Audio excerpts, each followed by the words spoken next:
Siomra beag. Ladies and gentlemen, welcome back to Sure Look, Sure Listen, the podcast that takes a pop at culture. Sure Look, Sure Listen. Sure look, sure listen. Sure look, sure listen. Sure look, sure listen. Sure look, sure listen. Sure look, sure listen. Sure look, sure listen. Benjamin, we're back. It's been 2 weeks because I was away looking for a woman with thigh gap, updo, trad wife, no cats. But I'm back now and we're going to do a whole big podcast. But sure look, we've no time for any more jokes because we've lots of stuff to look at, including Saint Diego had his Comic Con this weekend. And there's an absolute metric brick worth of content. It's just all content, Benjamin, including the best casting announcement of all time. The Russo brothers are back, just in case we were getting desperate. Where's Blade even? Where's Blade? We saw a trailer. I don't know if you saw it, but I did, for the Fantastic Four. You definitely saw the trailer for Creature Commandos. You've put in here DC have a new logo, which I wasn't aware of. And, speaking of things that nobody wanted, there are also trailers for Rings of Power Season 2 and Rebel Moon. Let's give it another crack. And, Ben, would you believe, both of us have seen Deadpool and Wolverine, and we're going to do a little review of it, splitting it into a no-spoilers section and then a spoilers section. Sure listen, Michael, we're back as if you didn't leave in apparently the busiest 2 weeks of pop culture since pop culture began, you fuck. The amount of trailers that got dropped on this fucking 2 week stretch where you weren't around.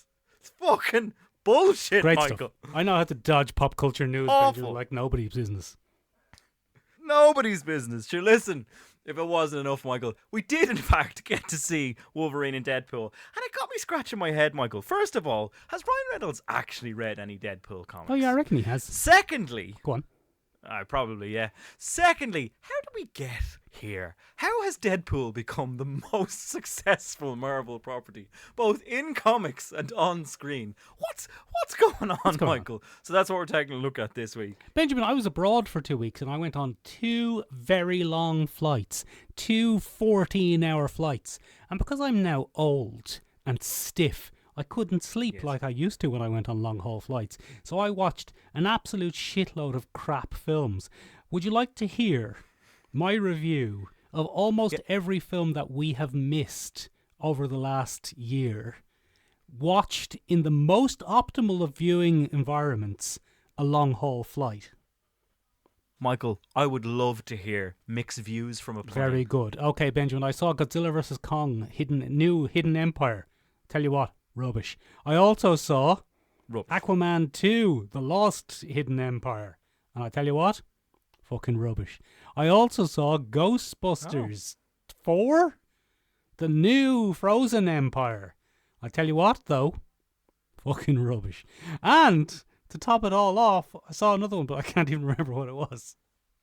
Ladies and gentlemen, if you enjoy that kind of succinct, to the point summary of pop culture moments with a hint of panache and just a dash of charisma, then please consider listening to this podcast a little bit more and leaving us a review wherever you listen. Oh, very good idea. Like where?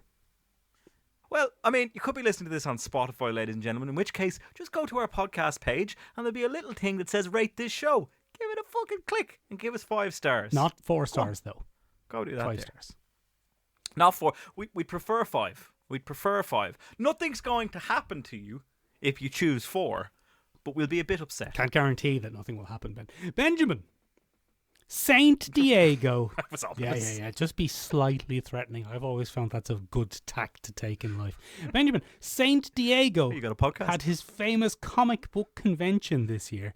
And despite the fact that Saint Diego's comic book convention has been on a very obvious downslide over the last 10 years, this year it's got its big hitter back. It's got Marvel in Hall H. Are you distracted? What are you doing? Look. What are you playing with?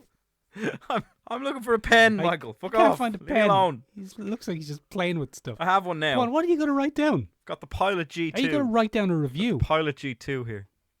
Yes, I'm going to write down a succinct review, Michael. Very good. Anyway, look, That's what I'm Benjamin, going to do. Marvel was back in Hall H, or as the Americans say, Hall H.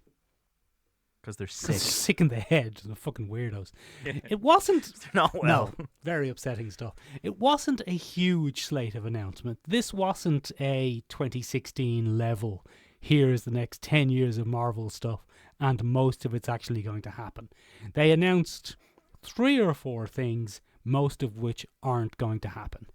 But, look, put that aside. The big news was basically, there's one image from St. Diego's Comic Convention this year, which is on all the news. It's on the mainstream websites, Benjamin. I heard it on the RTE radio the other day. So if you're listening to this, then you already have seen that Robert Downey Jr. is back. Yeah, so look, that's the big announcement. There's no way you've missed this, ladies and gentlemen, so I don't think there's any spoilers here. But if you haven't, Marvel pulled quite a few gimmicks in Hall H this weekend. We got David Harbour in his Red Guardian costume. Look, Ben. Because Marvel seemed to think we'd be invested in that. They've had good success in the past with getting people out in costumes. They had great success with Tom Hiddleston. David Harbour is a likeable and charismatic man. One of the only in that cast, I think. Oh. Him and Florence Pugh about to carry the entire Marvel franchise on their shoulders. But yeah, look, the big announcement was, given the charisma vacuum that Marvel seems to be currently experiencing, they've done what any sane media company would do, and they've dreamt of a time when they made record profits and said, what was the key factor there? Do you think, they said, it's a series of factors that are quite unquantifiable that all came together at the right time, including a thirst for good Marvel adaptations, a surge in CGI, a surge in funding, a reinvigorated fan base that finally saw their comic book heroes come to life, very solid writing, very A-list characters coming in to play beloved comic book characters, a clear vision from start to finish, a clear use of originality and adaptation of comic book formats that gave us brand new, tasty versions of their favourite characters. Maybe we could never bring that again. Or... Yeah. No, it was Robert Downey Jr. Yeah, it was Robert Downey Jr. Yeah, that's what it was. Let's get back. Robert Downey Jr. back. Let's get and the him Russo back. brothers. Yeah. Fucking madness. It is gas. Fucking madness. So, the Russo brothers are back. Despite being out, they're back. Kang is gone. Yeah. Kang never happened. Yes. Don't worry about it. Never happened. Yeah, the age of Kang or whatever. out of existence. Gone. Never happened. And Avengers 5 is now called Avengers Doomsday. Yeah, so we're getting Avengers Doomsday, and the big gimmick they pulled, of course, was there was a bunch of Dooms brought in. Yeah. And it turns out there was one Doom in a slightly flashier green. Michael, yeah. I'll give you a tenner bet right now. We're going to see a few of those at Dublin Comic Con. Oh yeah, I imagine so. Yeah. But come here to me. The big reveal was we're getting Robert Downey Jr. again, to which any comic book fan of Doctor Doom turned around and said, boo. Boo. I don't like it. Boo. I don't like it. I fucking hate this. I think maybe some MCU Marvel fans, and I think it's probably important to make that distinction, but I think they're happy. Look, I don't know. I don't even think this is going to happen, to be honest. This is DC. The power structure of the DC universe is going to change. This is DC level panic course adjustment. This is the same sort of thinking and panicking that brought us the Flash movie. This is the same sort of thinking that brought us Black Adam. Marvel is DC now. DC is gone. So Marvel are doing the same sort of last minute pander to fans, bring people. I just can't imagine a world in which you can satisfyingly have Robert Downey Jr. play Doctor Doom. I guess he's going to be an Iron Man variant, or just the voice. I don't know. I honestly don't think it's going to happen. I don't think it's going to happen. I don't think this movie's going to get made. Look, there's a few interesting things happening here. First of all, I think it's 100% a marketing gimmick. I think, without shadow of a doubt, Michael, First of all, we know now it's established in the MCU that variants are how we pull this shit off. This is what we do. And we thought for a second there we were going to get rid of variants after Loki season 2. We're like, no. And we'll get to that a little bit later in the podcast, Michael, because that's quite important. But this is either going to be Robert Downey Jr. on screen for 15 minutes. Go on. Then he gets his head crushed by the real Victor Von Doom. No, never going to happen. Never going to happen. Probably not. Or it's a spin on the infamous Iron Man arc from a couple of years ago where Tony Stark turns out to be a bit of a bollocks. Because that's the ultimate shock, Michael, is that a billionaire would be a bollocks. That's real shock. What about Elon Musk, Benjamin? Fucking great lad. What a sound One of your cunt. favourites. Look, I've read theories about this before this was even announced that they were going to do Go on. a alternate universe where Tony Stark is Iron Man and eventually becomes Doom because he goes buck wild. But I mean that means they're going to ditch Latveria, right? They're not. Are they going to have Robert Downey Jr. going, "Hello, my name is Victor Von Doom. Hopefully I am not. from fictional country I of hope not. Latveria, therefore this accent is not racist." It's still racist, lads. But I get it. I don't think they can do that, Michael. Can they? I don't know. It's fucking wild. This is a wild decision, and the fact that people went nuts for it says so much about Robert Downey Jr. and Tony Stark's popularity. But it's DC. It is genuinely DC levels of panic. Yeah, let's bring back the Russos. Let's get them in there. They made us a lot of money once upon a time. Let's get Robert back. Yeah. Come back, Robert. What freaks me out about this, Benjamin, and this is coming from a person who basically feeds off nostalgia, is how nostalgic we are for 5 years ago. This is what COVID has done to us. Yeah. They're wheeling out nostalgia. Hey guys, you remember Avengers? Yes, I remember it like it was literally yesterday. Yeah, the logic is tough, Michael. And as I said, from comic book fans, Michael, the kind of backlash has been real. So there's a very small population on the internet who are complaining that he's not Romani because it's part of his character in Latveria that he's of Romani origin. Now, I don't know how much we can apply that to a fictional country of Latveria. I don't know. I'm not sure where they're drawing that from. I haven't read those issues. But I think one of the things that I can't shake, Michael, is that in the comics, Victor Von Doom is pure menace. Yeah. From start to finish. He's terrifying.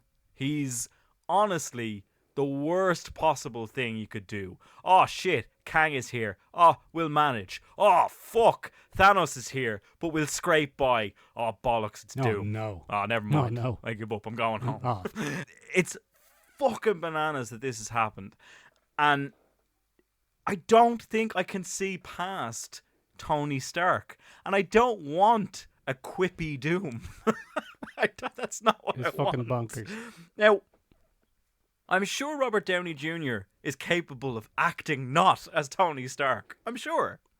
Personally, I've never seen it. But it's going to be hard to cheeky. It's going to be hard to disassociate him from that and give him the menace he deserves. Because I only just read a phenomenal comic from Doom, and that is the one-shot they issued from Jonathan Hickman this year, actually. It's just called Doom, and Sanford Green is the artist on it, and it's kind of a what-if story, but it's basically, what if Doom was the last man standing against Galactus? What if Galactus flipped his fucking lid? Yeah, this big purple Victor lid. Von Doom is the last...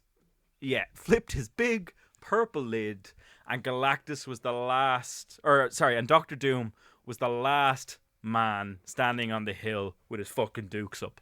And, Michael, it's a fucking great story from Jonathan Hickman, a man who understands the Fantastic Four inside and out. Ugh. He's great. It's...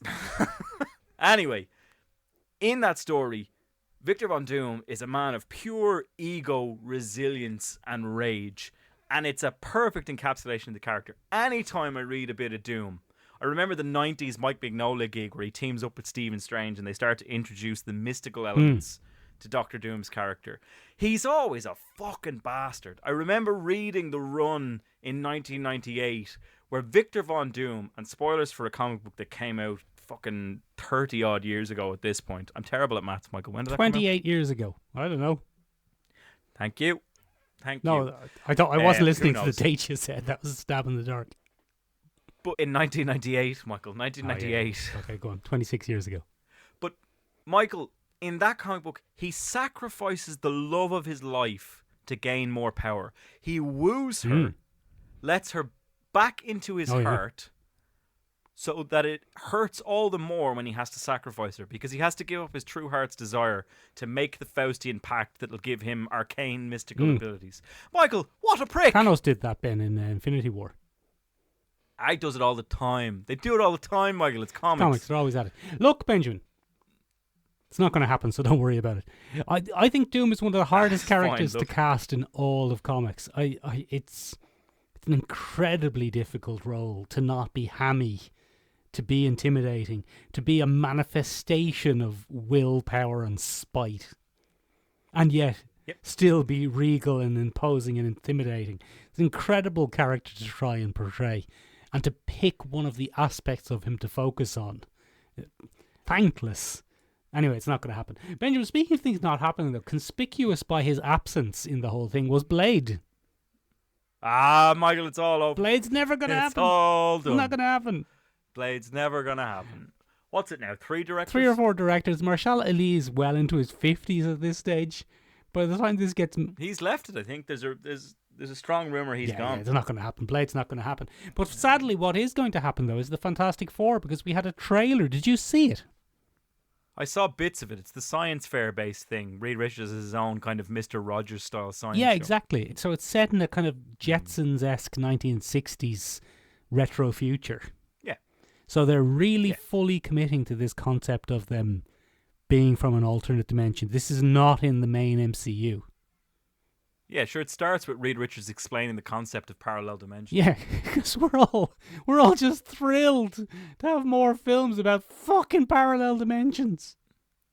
Yeah, Michael, what a unique and novel concept that I've never had expanded upon.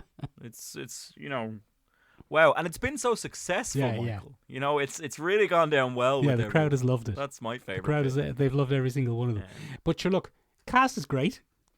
The aesthetic of it looks fabulous. Tidy. It's bang on. It's gorgeous. It looks like the 60s cartoon reimagined for the modern times, but also still the 60s. Yeah, it's good stuff. Yeah, it good stuff. It has a real visual panache about it that was very much missing from both earlier attempts to get the Fantastic Four on screen.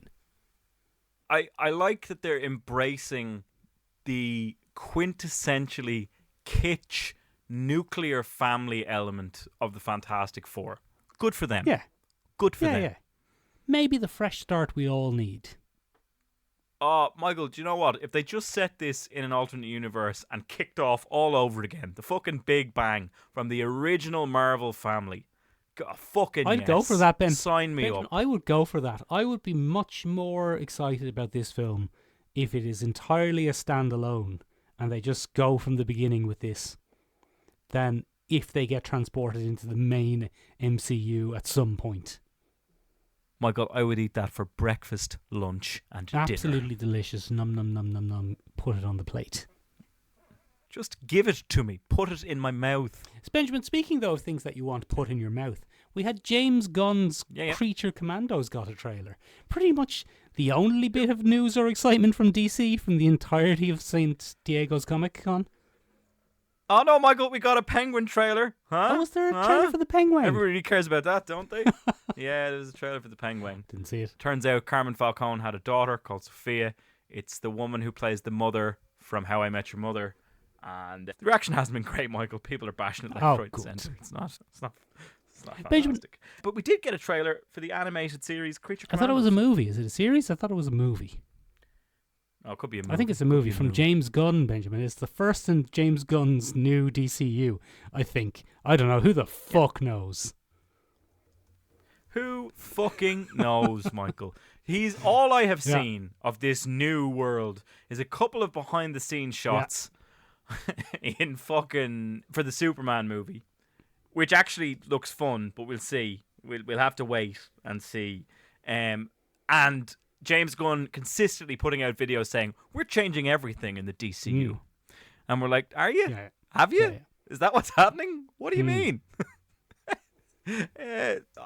Look, we got a trailer for this, Michael. This is an unusual one to kick off with. I'm curious about this. So, the Creature Commandos themselves are a relatively well-established concept within DC. Go on.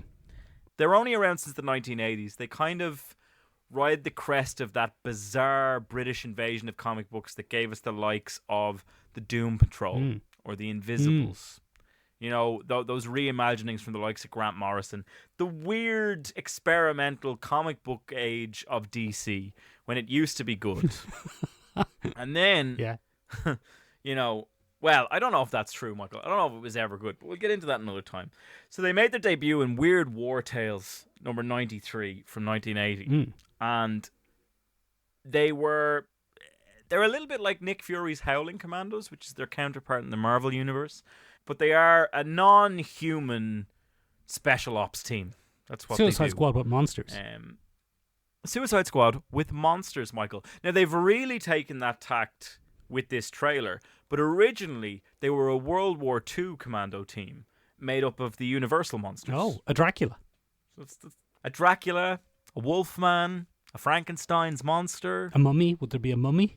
There was sometimes a mummy, but the other team member in this, Michael, in the original run, was a Gorgon. Oh, a Medusa. Bit out there, but a Medusa, you might say. A Medusa, you might say. So, yeah, they kind of came out of that, and there was always a real penchant in the comic book industry for war comics, Michael. And these were created by a guy called J.M. DeMatteis. Oh, yeah. Mateus. And he famously, there was a big collapse of DC Comics in the 80s, and there was a big reshuffle, and a lot of people lost their jobs and stuff like that. It's now referred to as the DC implosion. But we'll get to that another time, Michael. But he lost his job for nearly a year. And on the docket before he left was kind of a post-it on the wall that said Weird War. And his pitch for that was, well, you gotta have a lot of monsters. You gotta have a Frankenstein. You gotta have a fucking Frankenstein over here.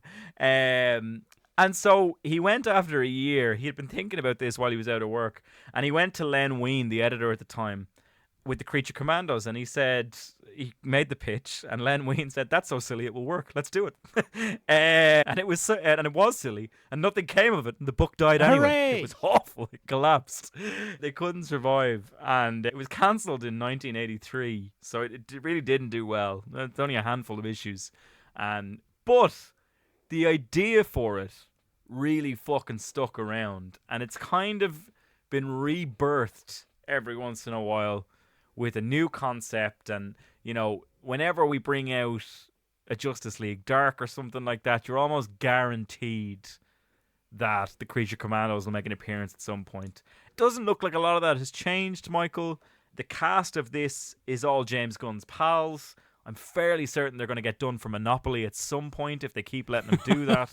But, it's interesting, but I also don't care. I'm not invested in that as an idea. It's weird because it's DC confusing the apple cart, and I've confused the metaphors there on purpose. It's got Viola Davis in it, so it's in the universe of the Suicide Squad. So it's canon with the movies or not? Is it going to be in universe with Sweaty Dave's new Superman? Who knows? I mean, look, it's got all those big names, Michael. Feckin' Sean Gunn is there as G.I. Robot. Oh, yeah. Yeah. David Harbour's there. David Harbour. He's He'll there. be in anything, Ben. He's Eric Frankenstein in this. Very Michael. good. He's Eric Frankenstein in this. We've got bloody Indria Varma. Oh, yeah, she was in Game of Thrones. Yep, she's going to be Bride of Frankenstein. Alan Tudyk's there, Michael, as good old-fashioned Dr. Phosphorus. Dr. Phosphorus, famously a fucking Z-list Batman villain that we covered on our other ill-fated podcast. Sure, listen, that's Galactic this Issues, one. the bi-weekly comic book club. That's this one. This is also ill-fated, Yeah. I'd imagine. Certainly this week. But yeah. So he's going to pop up there. And look, it's interesting. They've pulled a kind of who's who of World War II based heroes and villains. We're going to see how it goes, Michael. I can't imagine, unless you're a big fan of kind of obscure DC stuff, that's going to pop up. Frank Grillo is doing the voice of Rick Flag Sr., famously because Joel Kinnaman as Rick Flag Jr. got executed at the end of the Suicide He did. Squad. I forgot about that. Benjamin. Yeah. Look, anyway, we'll probably give that a watch because we like an old DC animated thing. Ben, speaking of things that are going to upset the fans, I've prepared a list of things that are going to upset the fans about Season 2 of Rings of Power. Would you like me to read them out just in a monotone? Yeah, go on. Yeah, give it a lash there. Okay. Tom Bombadil. Oh, he's there, and it's not fucking Matt. What No, we Matt call it that we Berry. wanted it to be. It should have been Matt Berry. Yeah, it's not Matt Yeah. Berry. Entwives. Oh yeah, trees fucking bumping bark. Trees are women now. They're going to solve the mystery of what happened to the Entwives, Benjamin. Because there's nothing that's going to make Tolkien fans happier than Rings of Power coming along and explaining their mysteries to them. Oh, Michael, nothing makes me happier than when you've established a good old-fashioned mysterious universe with multiple fan theories that could all be plausible and have all been well thought out and given a lot of energy. And then someone comes along and goes, nah, we're going to do it this way. Yeah, it was this way. The Irish hobbits are back. Oh, fuck me. We thought we were rid of them. We thought maybe they weren't going to be in Season 2, but they are. Oh, fucking hell. Ben, Jesus. Sauron is What? back as an elf. And he looks just the same. Oh, How does anyone fall for it? It's the same fella. I don't... Ben, it's the same fella. Ron Michael is the ultimate equivalent of the if you're a cop, you have to tell me. If you're Sauron, you have to tell me. It's the law. You have to tell me if you're Sauron. You're Sauron. You'd have to tell me if you're Sauron, so I know you're not Sauron. Are you Sauron? You say, no, I'm an elf here with you. No. You're sure you're not Sauron? Bloody You look a lot like Sauron. How could I be? Do you want some rings? Ah, no, that's a very Sauron thing to say, pal. Are you sure? Because he was doing You're not the Dark Lord of Mordor. He was doing a whole thing with rings before, and now you want to make more rings. And I tell you what, there's a hint of familiarity about the elf face. I'll not lie, you look just like him. You have to tell me. Merely if a you're fucking coincidence. It is not me. I am not Sauron. Ah, fucking silly boys. Ah. Yeah, look, it's going to upset Tolkien fans. I don't know. I suppose the other thing that people really railed against in season 1 of this was it was the Galadriel show, and she was the ultimate elven girl boss. And this trailer, I don't know if they've taken that feedback into consideration, but this trailer seems to be giving the other characters a little bit more to do. It's not everyone standing clutching their purse and shrieking while Galadriel sorts it out. Right. Which, might be good, Right. but won't be, because it won't be good. Anyway, Benjamin, speaking of things that won't be good, final thing for St. Diego's Comic-Con, we got a trailer for the ultimate slap in the face of pop culture sci-fi enjoyment. We got the trailer for the director's cut of Zack Snyder's Rebel Moon Part 1, A Child of Fire, otherwise known as Rebel Moon Chapter 1, Chalice of Blood. They've renamed it. They've renamed the fucking director's cut with a new name that has blood in it. So the original version had child in it, and the new version has blood in it. So you know it's going to be serious. That'll get the punters in. Yeah. That'll get the punters in. Do you know what else, Michael, I find really underlines the gravity of a new film? The serious tone Go of on. it.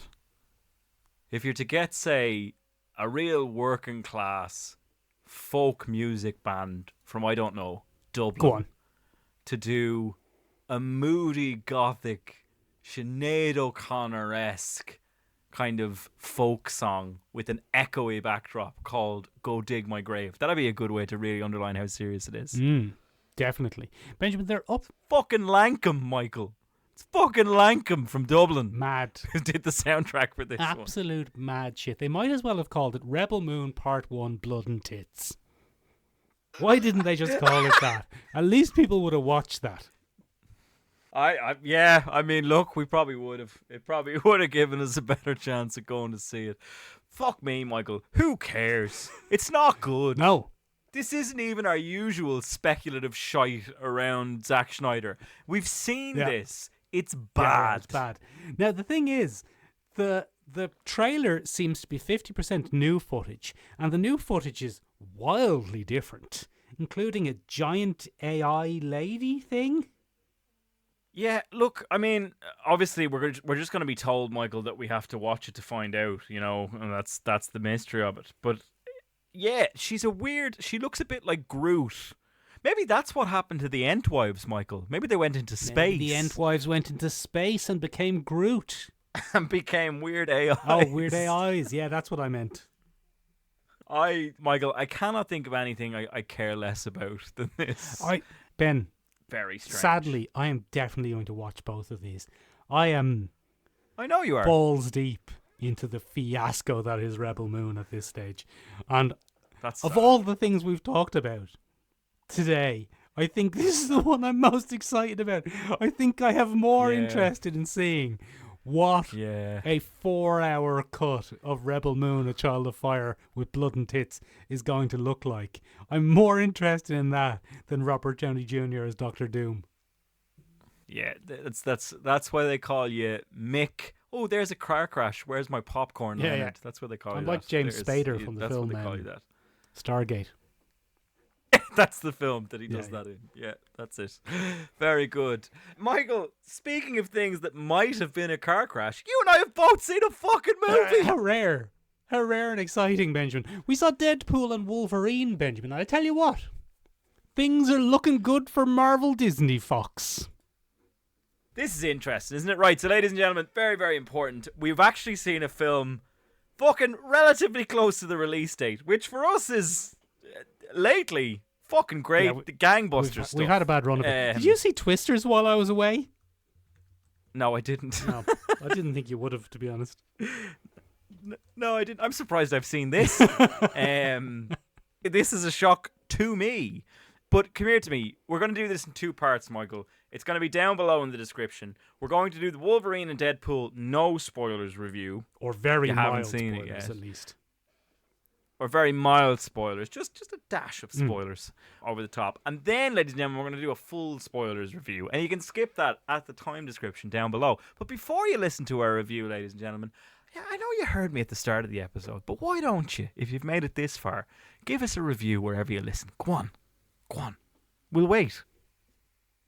Okay, we're done waiting. Benjamin. Do you think is that enough time? Yeah. That was enough time, yes. Deadpool and Wolverine has absolutely smashed, like a puckered asshole, the records for R-rated movie opening weekends. Now, Benjamin, I'm Irish, and I don't know what R-rated even means. But when I went to see it, it was rated 16+. It was 15s where I saw it, Michael. Was it? You must have seen it in a different country. I saw it in Belfast. That is a different country, technically speaking. It is a different country, technically speaking. Don't tell the Fenians. Don't tell the Fenians or but your come here to hero, me. Michael Collins. Although I think it was him who decided that was a good idea, wasn't it? That was his whole thing. That was his whole thing. Let's keep them separate. Keep Ireland them separate and get the Catholic Church in there as quick as you can. That's why Dave had him his killed. whole thing. Anyway, Ben, it absolutely smashed the record for R-rated films. Dear. $450-ish million weekend, which is internationally. in total, internationally, which is very good. It is huge for a film with a theoretically limited audience. I would have said so, and having seen it, I would have doubled down on that. But yeah, so it's pretty interesting. It's big numbers, and again, it's probably proof, Michael, that marketing isn't dead if you're willing to take a risk occasionally. Go on.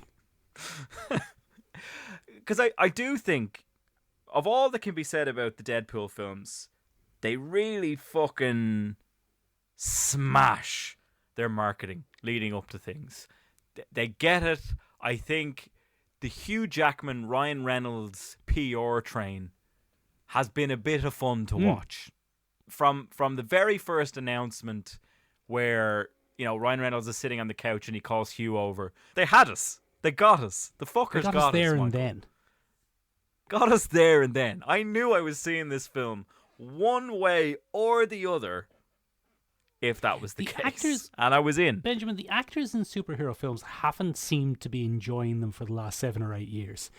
Think back, if you will, to how much the cast of the Avengers loved each other. They got matching tattoos, that gang. Yeah. And you can tell. You can tell when the stars and writers and directors love a thing. And although I think Ryan Reynolds is probably a master of it, because it's very hard to tell if he doesn't love a thing, because he seems to love everything he does. But then he did make Green Lantern, you remember. I think Ryan Reynolds, and I can only say this as an outsider, Michael, I think he might enjoy what he does. I Seems think, to. Yeah, Ryan seems to have a good time. And more than that, Michael, I think his persona, or his perceived persona of being someone who enjoys what they do, is probably only bolstered by the fact that he is always eternally willing to take the ever-loving piss out of himself in the process. Yeah. So look, go on. It's doing well. It's not going to save Marvel. Yes. Because it's too odd to save Marvel. It's too unrelated. This is as much a parody of Marvel as it is a Marvel film. Oh, this is the equivalent of Oh, Not Another Marvel Movie. Yeah. Yes, it is. In the style of Oh, Not Another Teen Movie. Yes, it is. It very much is, with many of the same cast. Yeah, I mean, the parody is coming from inside the house, but it's a parody nonetheless. That's a good, I like that. That's very good. That's very good. Yeah. So, look, can I give you a review? Can I give you a film critic review of this, Benjamin? I'm going to put on my film critic hat and review this as a film. Why is it shaped like a giant penis? It's a dildo hat, Benjamin, in honor of Deadpool's style of humor. Is this very good. A good film? Oh, fucking Jesus Christ, no. As a film, as a cinematic film, it is easily the worst, even of the Deadpools. The first Deadpool, right, despite being a little bit... The first Deadpool was very limited in scope, because it was basically one big long flashback and one fight scene. And better because and of it certainly had its benefits of being kind of tight and on a limited budget. And it was a good film with a tight story. The second Deadpool is okay. It started to go, oh, here's Cable, you like him, don't you? Here's the Juggernaut, you like him as well. But it still is a coherent film with a coherent narrative. This film is barely a fucking film. The plot is entirely nonsensical. The central stakes of the plot are kind of the characters cause them themselves, and no one's plan at any stage in any of the characters makes any sense in this film. Yes. I mean, from a plot perspective, you leave this film going, it just would have been better if none of that had ever happened. From a plot perspective, the plot, the character motivations are non-existent. Absolutely non-existent. Or so vague and flip-floppy that they may as well be non-existent. So, as a film, it's a failure of a film. It's a dreadful film. It's overly long. It's nonsensical. The stakes are so low as to be ridiculous. But as a spectacle, as a comedy, and as a film for fans of comic book movies for the last 30 years. It is one of the best things I've ever seen on screen.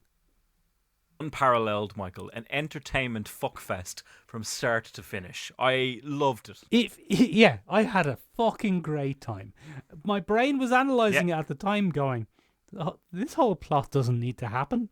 And this character's motivations are nonsensical. And everything that anyone is Fucking doing silly. is dumb as shit." But Shit. the whole time I was thinking, thank you, Ryan Reynolds. Thank you for making a movie for me personally. Yeah, I think we can leave it there. I Yes. think I can put it down now. I think Ryan Reynolds has given me the out that I have been desperately seeking That is exactly for the last 3 years. That is exactly how I felt about this. I was like, that's a bow. That's done it.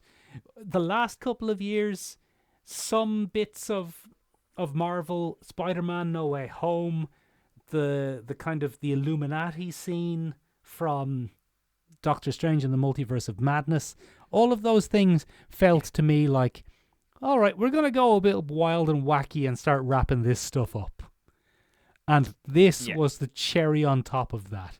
It was, look, thank you very much for enjoying the last 30 years of Marvel superhero films. It's been great crack. Off you go now into retirement. Yeah, and if only, Michael, SDCC hadn't happened momentarily after I saw that film. Go on. Oh, yeah, and then revealed all this doom I shit. could have walked away, Michael. Yeah. I could have walked away. Yeah, this film is the death knell for me caring about Robert Downey Jr. coming back as Doctor Doom. Who gives a shit? In a world where this film exists, why would anyone care if Robert Downey Jr. is going to be Doctor Doom or not? Yeah. I mean, look, this is a joyous film. It is a love letter to the missed shots or the misfires of the Marvel Universe. But it's also, I think, in a really lovely way, an understanding that we've come a long way, because there's obviously still remnants of the Fox universe in this, Michael. It's half the meta-narrative of the film. It's the jokes that Deadpool throws at us and stuff like that. But at its heart, it's also a thing of, yeah, we all make fun of those films now, but some of us fucking loved them. Like, some of us thought that fucking, weird-ass, janky X-Men movies were fucking great. They were fabulous. Because they were our first chance to see them. Do you know what I mean? And I love the Bryan Singer X-Men stuff. Don't love Bryan Singer. Real bad Big fan egg. of Bryan Singer, you were saying. But those movies, X1, X2 particularly, I think is where it hits its stride.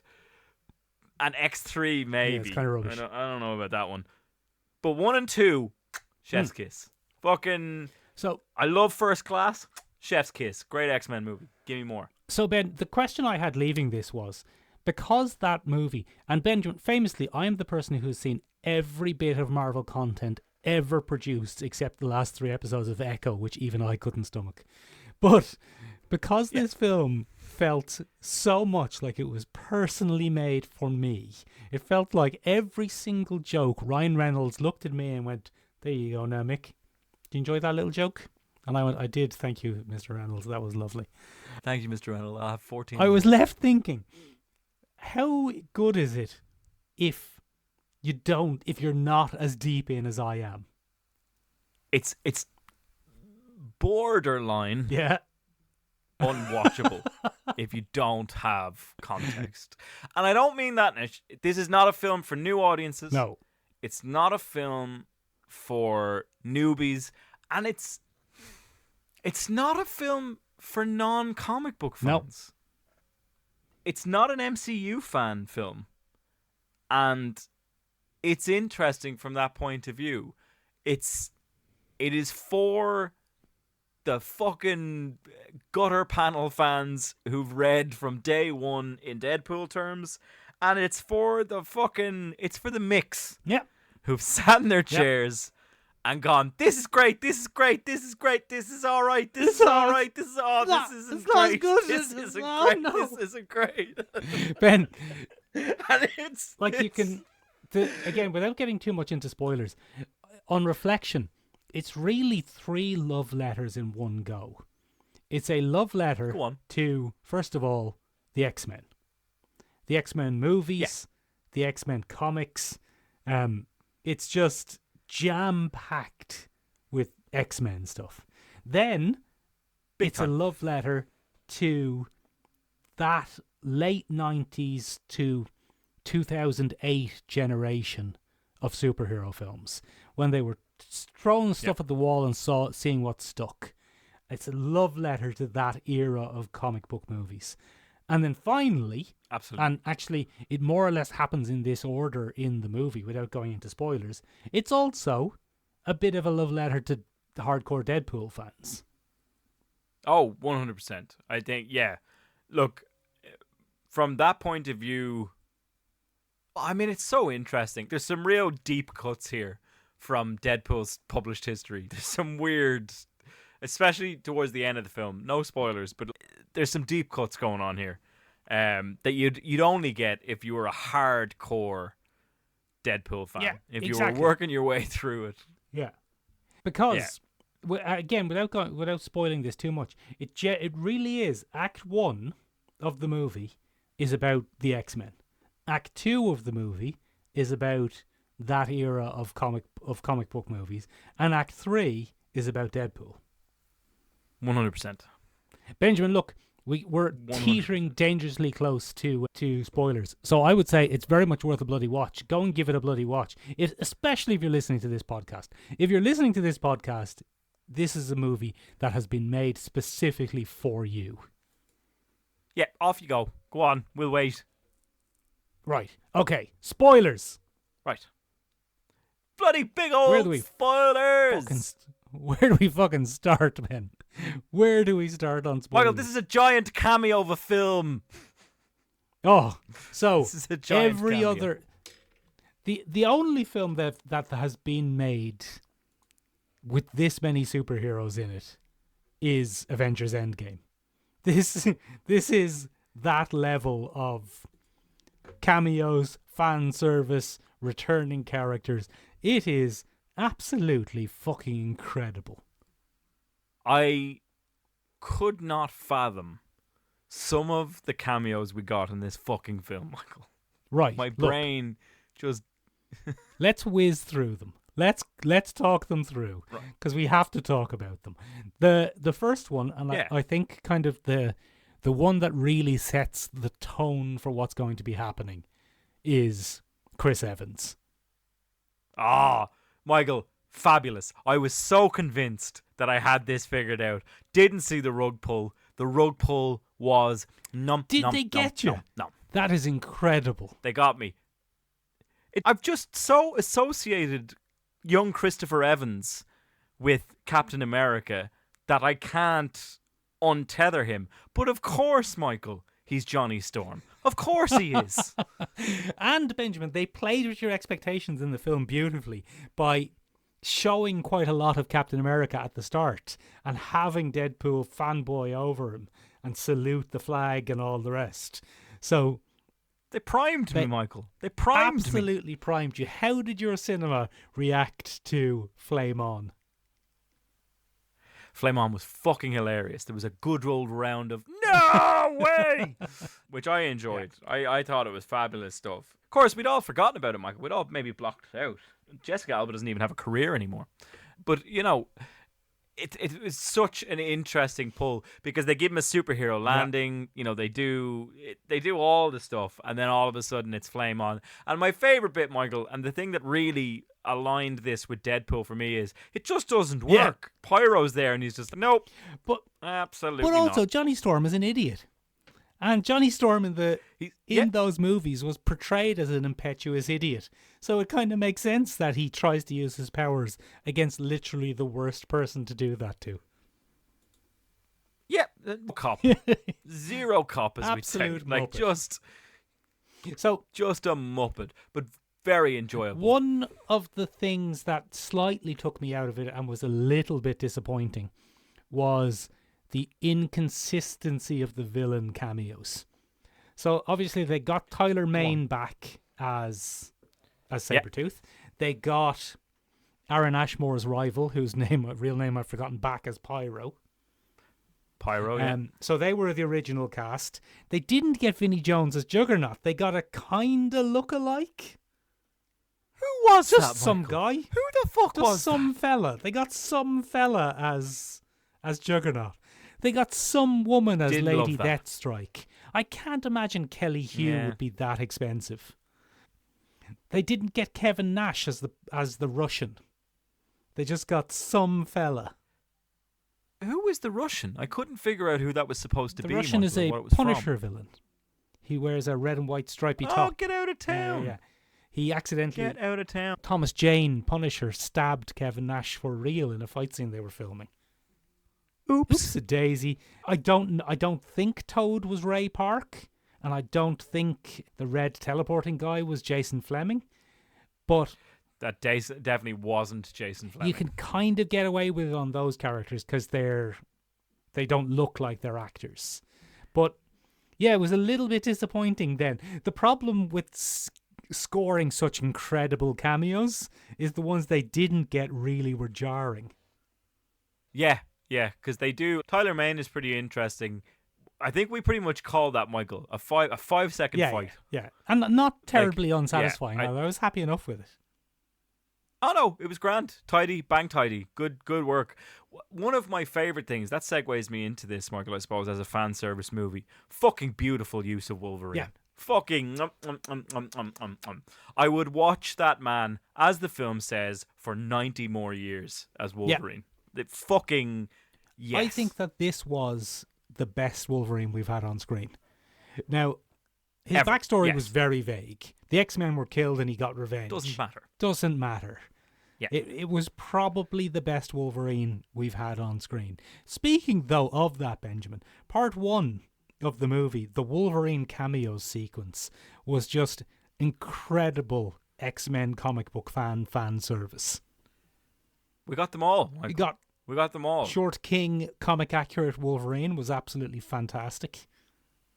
He's teeny tiny, Michael, and still a pain in the ass. Only a little teeny tiny fella. We got Age of Apocalypse Wolverine, played by Hugh Who Jackman. we spoke about on this very podcast. On the big fucking screen, Ben. Yep. We got Fabulous. Henry Cavill Wolverine. I think you guessed that. Did I? I think you did a few months ago. Oh, I could have.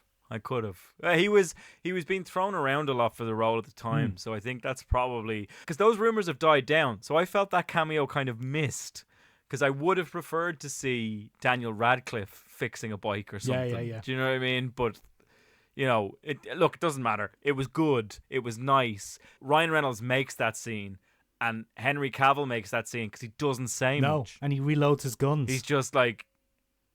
Yeah, and then just gives him a fucking rock'em sock'em robot out the door. It's great stuff. There's a lot of fabulous stuff there. That whole shtick, Michael, where Deadpool is causing chaos with teleport doors and, jumping through the timeline, that's a fabulous bit of Deadpool deep dive because he famously has a teleporter and is that slippery eel of a character in part of his comic book run, especially the early 2000s. He gets a little teleporter and he spends his time dropping through doors and appearing where people don't fucking want him and then disappearing when he's getting the shit knocked out of him. Great. By the Hulk, for example. It was a little bit of a shame that they didn't show us that it was the Ed Norton Hulk. That would have been great. I would have enjoyed that. Yeah. That would have been tasty. So, Ben, look. Yeah. Will we talk about the big spoilers? Go on. Get in The there. team up. Go on. Have a little fucking swim. Fuck me Yeah. sideways. The team up with the others. Just incredible. Could not believe it when Wesley Snipes' Blade walks into that fucking scene. Absolutely incredible. Famously, Ben, don't forget Wesley Snipes and Ryan Reynolds hate each other. And Do they? they do. Because I forgot about this while watching it. Ryan Reynolds was in Blade 3. as He was. a prototypical Deadpool, Hannibal King, Yes. which we've all kind of forgotten about, and famously Yes. didn't get on with Wesley Snipes because Wesley Snipes hated making Deadpool Trinity, Blade Trinity. Deadpool. I Trinity. could. That's so interesting that he's back Isn't here. it absolutely incredible? I think they got him back because Ryan Reynolds said, "I will let you say there has only ever been one Blade, and there only ever will be." I think that's how they got him. Yeah. I think that's how they got him back. Yeah, I'd say that's it. Which I thought was obviously a hilarious dig at the fact that the Blade movie's never going to happen. But also a little bit disrespectful of Sticky Fingers, the TV Blade. Oh, I forgot about that. I blocked that out in my head. Yeah. So there has been. That's old. Yeah, that was after Blade 2, I think. Yeah, that's old. Yeah. That's a deep Yeah, cut. no, there have been 2 Blades. Wesley Snipes' Blade. So Jennifer Garner Wesley wasn't Snipes' Blade. much of a surprise. We've known about her for a couple of months at this stage. I enjoyed it nonetheless, Michael. Absolutely loved it. And what an incredible scene-stealing cameo from Channing Tatum as Gambit. Oh my goodness. So, ladies and gentlemen, this is an obscure one. This has been around since the X-Men movies first started shooting. That Channing Tatum might be taking on the role of Gambit. Yeah. And we never got it. But this was fabulous. From the self-aware nature of some of us never got stories that start, some of us never got a chance, to the mocking of his dialect coach for the fucking awful accent work. But also, Michael, for a great display of his power set. Yeah, it was very good. The most shocking thing about that, Michael, is it's the best version of Gambit I've ever seen in an X-Men movie. I think, and not to be disrespectful of Channing Tatum, a man of my own age and probably of a similar size, the only thing I didn't love about it was he's too big. Gambit should be wiry and svelte. He's fucking huge. He's massive. He's the biggest man on screen for a while there. And we're not saying he's overweight, ladies and gentlemen. He looks like a fucking tank. Yeah. But he dwarfs Hugh Jackman and fucking Ryan Reynolds. And you're just there going, Jesus Christ, Channing. Fuck me. Yeah. I don't think he would, Benjamin. I think he likes ladies. But incredible. I was very upset that they spoiled that X-23 was going to be in it in the latest trailer. Because poor Daphne Keane had spent 6 months saying, it would have been nice to be in it, but they never asked me. And they made her an absolute liar. And then spoiled it in the trailer anyway. Fuckers. She was great. She was a great X-23. Yeah. She's the only one. She's the only one, but she also did a great job of playing an older version of the character. It's not often you get to see someone come back and play the matured version of their character. You know, it's arguable that we've seen that kind of thing in the X-Men movies before in terms of, you know, your Bobby Drakes, your Rogues to some degree, but even then they were the same character. X-23 is a very distinct being in Wolverine and Deadpool than she is in Logan, and I thought that was great. Yeah, it was very good. Very, very good. Yeah. That whole sequence, that whole setup was just pure. Here's the thing though, Ben, and you'll forgive, I hope, my begrudgery, because sometimes it is human nature that when you get nice things, you end up thinking of things that you didn't get. And shortly after watching this and coming down off the buzz of it, I had the exact same feeling that I had watching Avengers Endgame when Daredevil didn't come through the portal. And I was immediately thinking, okay, they didn't bring back Thomas Jane as Punisher. They didn't bring back either of the Magnetos. They didn't bring back Ben Affleck as Daredevil. You know, there were a couple of cameos like that they missed, but they addressed. But the omission to me that was a little bit glaring, and it was a little bit sad that it didn't happen, was no sign of Nicolas Cage as Ghost Rider. Oh, Michael, I was praying to fucking Christ he was number 4. I was literally going, because they play with that, Michael, because they have a black booted person walk up to the Honda Odyssey. yeah. So there's a scene, ladies and gentlemen, in the film where a mysterious figure wearing a black strapped boot. And I realised how clever that was after the characters are revealed. Because it could have been Gambit, it could have been fucking Jennifer Garner as Elektra, it could have been Blade, and it also could have been Nicolas Cage's Ghost Rider. Any of those would have been possible. And I did think that was a fucking shame. It was Jesus. Wasn't it a little bit of a missed opportunity? And they probably considered it at some stage, but who knows where the rights are and if you could get Nicolas Cage. But I think it's just human nature, or certainly my nature, that when you're treated as nicely as this film treated you, that you think, oh, wouldn't it have been even more nice if we'd got this? Yeah, just give me a little pat on the bottom as I leave the cinema. Just give me a little good job. Yeah, You know, that's all I wanted. Anyway, Benjamin, That's all I wanted. the third act, it goes very much into a Deadpool fan film, and you get all the Deadpool cameos. And obviously the big thing pre-launch was the mystery of who was Lady Deadpool. Turns out it doesn't matter. Doesn't matter at all, but it is Blake Lively. Well, it's Blake Lively's voice. The character never unmasks, Yeah. so we don't know. But she's not a character. She's She's not. None of the Deadpools are characters. yeah, not really. Apart from Ryan Reynolds. Yeah, Deadpool. Nice Pool. Oh, Nice Pool's there as well. Yeah, I forgot about Nice Pool. That was gas. But this was the Um, part of the film, part 3 of the film, the third act, after they've had the big showdown with the Fox characters. That's when it becomes a Deadpool fan movie rather than a general comic book fan movie. And that's when you kind of need to know, who is this Deadpool guy anyway, and where does he come from? I mean, he has such obscure origins, Michael, as a character. Do you know what I mean? It's so interesting, right? So Deadpool is as old as I am. Oh, is he gone? I am 106 years old. I'm 33 years old. 33. I'm 33, Michael. And I was born in 1991, and so was Deadpool, technically. Go on. Right? Deadpool makes his first appearance, Michael, in New Mutants number 98 in 1991. And it was written by a guy called Fabian Nicieza, who was a big 90s writer for Marvel, and the fucking notoriously off-kilter to me king, Rob Liefeld, the artist. Yes, go on. Can't draw feet, And apparently. It's so... Yeah, can't draw feet. Doesn't love them. Doesn't love a consistent panel either. And you'll see that if you go through New Mutants 98.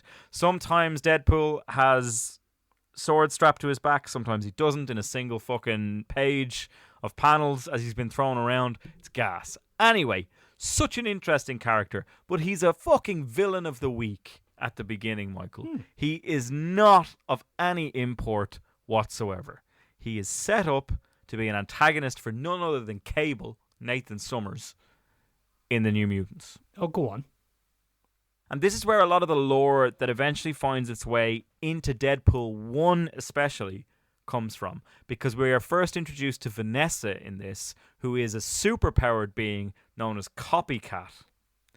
And Copycat, it turns out, has been in the pages of New Mutants for a while, as she has taken the form of Domino to infiltrate the group of New Mutants and take down Cable from the inside. Now, in classic 90s fashion, Michael, they all think that they're working, all the mercenaries in this think they're working for a man called Mr. Tolliver. Okay. Who is later revealed to be Gideon, who is later revealed to be none other than the son of Nathan Summers himself from the past, Tyler, who's taking down his father, who's an absent father, because he went time traveling and fucked things up. Oh, that's very Fucking clever, bad. isn't it? Yeah. So, in the beginning, this Deadpool, Michael, 1991's Deadpool, is a fucking pale shadow of the Deadpool we've come to know. He is a mercenary, fair enough. That has stayed consistent in his character. He is a complete and utter copy and paste of DC's Deathstroke in the beginning. Although Rob Liefeld Right. would fight you to deny that. Yeah, that's fine. Let him. That's grand. But he is. And he especially became that as he got on a little bit. It's a fucking mercenary with a sword strapped to his back, unusual durability, and he's a bit of a fucking hazard. And his name is Wade Wilson, anyway, Ben. And his name is Wade Wilson instead of Slade Wilson. What do you want? No, two completely different characters. Just ask Rob Liefeld. It's fucking silly. But anyway, come here to Yes. me. What is notably absent from the character at that time is, number one, he has no healing factor whatsoever. Okay. And he actually mentions that he occasionally had to spend... The last time he went up against a guy called... Oh, what's his name? The Tickler. I'm not going to remember. Anyway, he's another random mech-inspired mercenary at the time. Cyborg. But he said the last time he went up against him... Say again? Cyborg. Sure, why not? And he went up against him, and he said he had to spend a couple of months with his jaw in traction. So that's really interesting. Like, that's a complete distinction for the character. He's not like that. And as you said, Rob Liefeld probably would fight me for quite a few of the things that I'm going to state in this run. Because in the initial thing, Rob Liefeld only has a hand, Michael, in drawing the character, creating the visual for the character. In fairness to Fabian Nicieza, he's the guy who fills in the backstory for this guy. But at the time, it is a perfectly standard practice in Marvel to introduce a character who's designed to be a throwaway, an antagonist for 4 issues. They get almost zero backstory at this stage, and they just want to see if they land with audiences. And if it works, we'll probably see them again. If it doesn't work, we're probably going to put them in the bin and never hear from them again. The bin. The special bin for Marvel. That's a standard characters. practice. Exactly. But... as it turns out, he's pretty popular. And he gets his first kind of debut series, Michael, in 1993. He gets his own solo run. Oh, yeah, go on. Yeah, so Fabian Nicieza comes back. Rob Liefeld is out, and he's drawn by a guy called Joan Madureira, who would have been a big popular artist at the time in the 90s. Big fan of heavy render. Really fit in with the Marvel aesthetic at the time. That was a 4-issue miniseries. Joe, I think you put a little bit more respect on Joe's name there, Benjamin. He Go on. Joe Madureira was like the comic book artist of the early to mid 90s.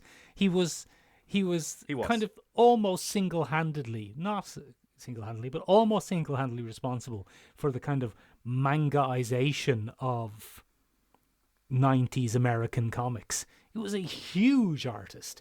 People would queue up for the latest Joe Mad illustrated book. Yeah, and they did. And that's why he got to do the first solo run of Deadpool. And it's what made it a bit of a classic. So he gave us a very beefy version of Deadpool. It was a 4-issue miniseries, and it introduced some of the key relationships that Deadpool would kind of carry forward in his life. Weasel turns up there, famously abandoned after the first film with the awful, as it turns out, fella who plays him. I can't remember. TJ Miller. Wasn't he in the second film, though? TJ Miller. He was. He helped. Is he in the second film? Yeah, he helped create X-Force. He did the interviewing. Oh, he did. Yeah, did. Anyway, we'll get into that another time, Michael. But Not anyway, a fucking it also mention establishes of him the in romantic... Deadpool and Wolverine, I've just realised. No mention of a lot of the... Well, I mean, the characters get 2 scenes. They bookend the film in Deadpool and Wolverine. But a lot of the characters established in 1 and 2 don't get a look in at all. Yeah. In Deadpool and Wolverine. It's just of no interest. But Vanessa is there, and it begins to do a little bit of diving into his tragic past and mercenary lifestyle. But where we would finally see this fleshed out properly, and where the weird, kind of insane, madcap humour of Deadpool, including his incessant talking, would come from, is in 1994, where he gets another run, but this time it's from Mark Waid and Ian Churchill. Now, Mark Waid is a big name in writing comic books. Oh, you remember him, do you? But not old Joe Mad. Listen here, go on. right? If you're going to keep at this, I'm going to tell Rob Liefeld you said that he can't draw feet. Right? I don't think he'd mind. So, I think he probably would. He's very sensitive. But anyway, we'll get into that another time. Come here to me. Mark Waid has done things like bloody... he's famous for the Tower of Babel from JLA, Bat God, that we've talked about a few times on this. He wrote Kingdom Come, which is arguably his greatest claim to fame, his magnum opus, the alternate universe in DC. And he also wrote a very, very lauded reboot of Daredevil, where he moved to San Francisco, I think, for a while. And that was very, very popular. That was drawn by Chris Samney. But anyway, Mark Waid's pretty good. Ultimate Spider-Man? He did a bit of Ultimate Spider-Man, but I'm not sure which one. Oh, no, that was Brian Michael Bendis. Excuse me, I tell a lie. I think Mark Waid did a few issues of both Ultimate X-Men and Ultimate Spider-Man, but I'm not sure. Okay. I couldn't comfortably say, Michael. But come here to me. What? He came up with the run that is now known, I think it's called Original Sin. I don't have it written here, which is very irritating. But I think it's called Original Sin. And it highlighted his internal struggles, his relationship with Siren, who is Banshee, Sean Cassidy's daughter, Oh, yeah. Teresa Cassidy. Yeah, I forgot about that. He's mad for her. He's mad for her. But most importantly, maybe for this, is it introduces Dr. Kilbrew, who is the man who made Deadpool what he is. But it establishes some really core aspects of Deadpool, and I would argue what are now seen as the most important quintessential kind of essence of Deadpool characteristics that you could come across. One, the incessant jibber-jabber, quick wit, and kind of madcap response to violence and aggression. Number two, the fact that all of that is a cover-up for his deeply rooted depression and self-loathing. And number three, his constant tightrope act between an absolute hazard of a mercenary and an anti-hero. So it kind of establishes all of that and fleshes out a lot of that. It also introduces his connections to Juggernaut and Black Tom Cassidy, who is Banshee's brother and Teresa Cassidy's Siren's bloody uncle. It kind of establishes them, it brings them in, and that's why we see Juggernaut in Deadpool 2. They have a long existing comic history together. It's a whole thing. But finally, there is one man who comes in after that, in 1997, when Marvel finally pulls the trigger on Deadpool and says, it's not a mini-series, it's a full fucking run, baby. Yeah. Let's do it. And he kind of comes in, and Joe Kelly comes in with Ed McGuinness, and they launch Deadpool's first ongoing series. Joe Kelly is the man who refines what is now a fucking telltale aesthetic for Deadpool, which is the multiple voice boxes on a page, where it's 3 different voices, sometimes 2 different voices, interacting with each other as his inner monologue.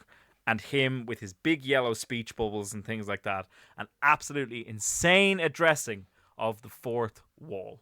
The fourth wall breaks, Michael, are arguably some of the best things in Deadpool and Wolverine. They finally handle that with some aplomb, where it's just absolutely irreverent insanity when Deadpool tries to break the fourth wall. And that is established here in this comic. And it also gives us the likes of Blind Al and Ajax, who's played by Ed Skane in Deadpool 1. He's in Rebel Moon. Ajax is the... Chalice of Blood. He's in Rebel Moon, Chalice of Blood, or something Child? I don't know. Child of Blood. But this is where it's established as Deadpool's kind of tragic clown persona is established in part by Mark Waid, and then it's really drilled down on by Joe Kelly. Joe Kelly liked that, and he put it in there. And that is something I think non-fans of the comics probably miss in the Deadpool movies, because occasionally Ryan Reynolds just throws himself wholeheartedly into madcap shenanigans. But also, like, in the comic runs, there's a lot of depth to Deadpool in terms of the misery he brings about, because he really does hate himself, and it becomes a real driving force throughout the 90s to establish that and have him be kind of a very tragic clown as he goes through.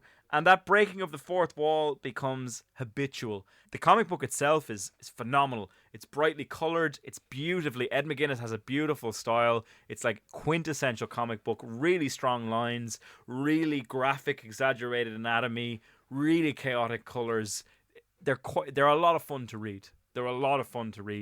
And if you wanted to skip Fabian Niciez's work, and if you wanted to skip kind of even Mark Waid's work on the character, that would be fine, because what really defined this character and what gave us the on-screen version is definitely Joe Kelly and Ed McGuinness's run from 97. Fabulous. Yeah. Are we out of time? I think we are, Benjamin. We're an hour and 20. I think. For God's sake. Well, there's loads of great stuff, lads. There's loads of great stuff. That's all I'm going to say. More recent runs on Deadpool are fabulous as well. Jerry Duggan has done some fucking stellar work on the character. Brought a lot of pathos to him.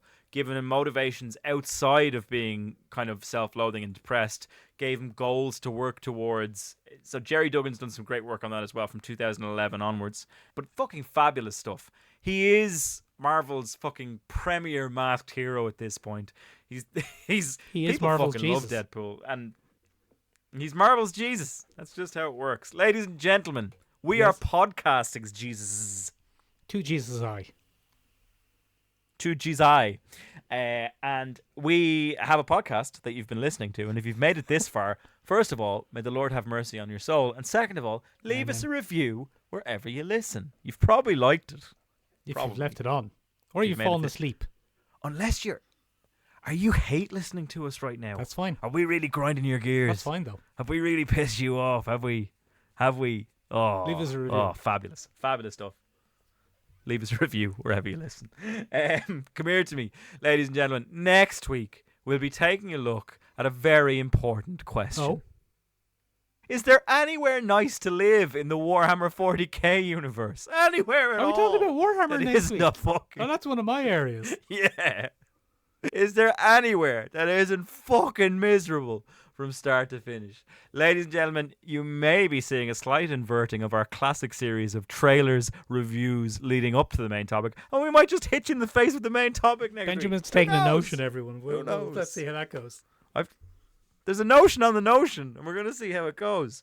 But come here to me. What? Ladies and gentlemen, there are a few different ways you can express your displeasure at this incoming format Yes. change. You can get in touch with us in a few different places. We're on the interwebs at www.seomrabeag.com, seomorabeag.com. There's very little traffic on that website, but you can have a look at it if you want. The better place to find us these days is probably www.seomrabeag. No, that's the not same right. one. Ignore me. Scratch that. www.sherlookshirelistenpodcast.acast.com. That's much more up to date and relevant. Much more up to date and relevant. You can also find us on Instagram, who hates us, but we're there at Sure Look Sure Listen Look, Podcast. it's breaking Ben's heart, ladies and gentlemen. The Instagram thing. Just go write one comment on Instagram for Ben. Instagram, just take me out of fucking posting jail. I haven't done anything I wrong. haven't done anything right either. As I. You got me, ladies and gentlemen.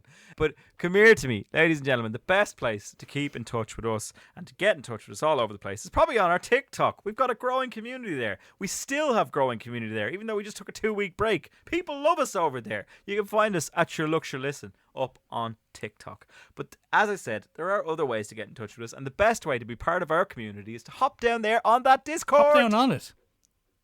Hop down on it. Hop down on it. Anyway, I'm off to probably... Well, I don't know what I'm going to do now, Michael. Probably have dinner. I'm probably going to go see Deadpool and Wolverine again. Yeah. Mick loves watching movies 18 I do. times. Right. That's it from us, ladies and gentlemen. We'll see Bye-bye. you next week talking about Warhammer.